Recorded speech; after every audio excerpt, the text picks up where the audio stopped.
Last night, the I-Team gave you a rare look at a rescue operation and arrest conducted by the Hillsborough County Human Trafficking Task Force in the weeks leading up to the Super Bowl.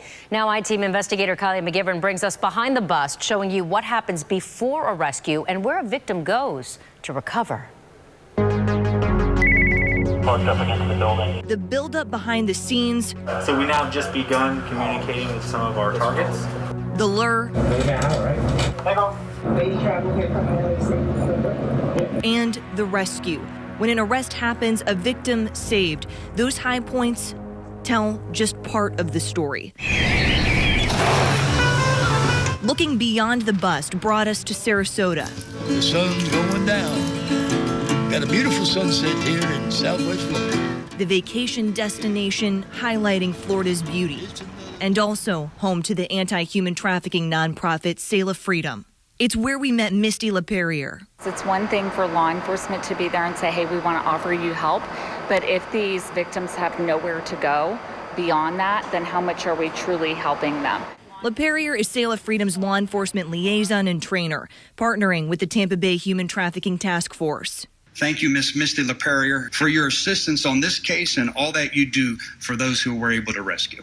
LaPerriere's contact with victims, relationships built sometimes over years, have led to rescues. A recent example, an operation with Tampa police. They provide us leads for people that they have provided service to that may have gotten back into the life. How critical is that to this whole process? It's very critical. Sometimes they may not fully open up at that time of being brought in because obviously they're terrified. With the victims advocates, they are able to come in, provide that connection with the victim, get them services. Whether it's a change of clothes, a blanket, do we have detox beds lined up? Because the last thing we want to do is be out there having one of these operations and have nothing to offer them, because then, right, it's like, what's the point? The outreach and safe space to sleep could be a turning point in a survivor's life. And not just giving them a place to go, but we also are meeting with them to provide trauma therapy, educational resources, job resources,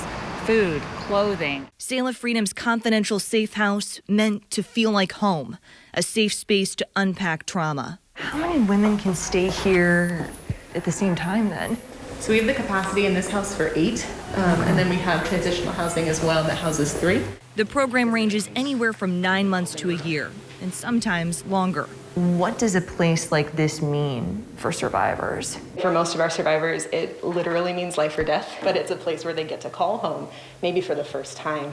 We had a survivor that came into our program, and on her first day, she stood in front of her bed and cried just because she couldn't remember the last time that she had a bed that was just for her.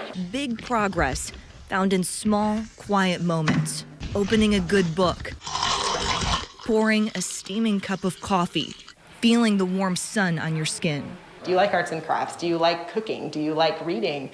Do you like journaling? Allowing them to have those normal experiences, maybe for the first time in a very long time, helps them to build those building blocks of identity where they can become the person they want to be. A person free to make their own choices and come out on the other side. To step into the community as a person that they really want to be.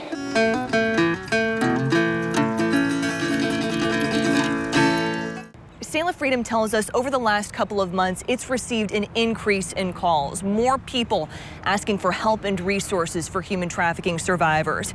If you believe you or someone you know may be a victim of human trafficking, we've included a list of resources on our website, abcactionnews.com. I'm I-Team Investigator Kylie McGivern, taking action for you.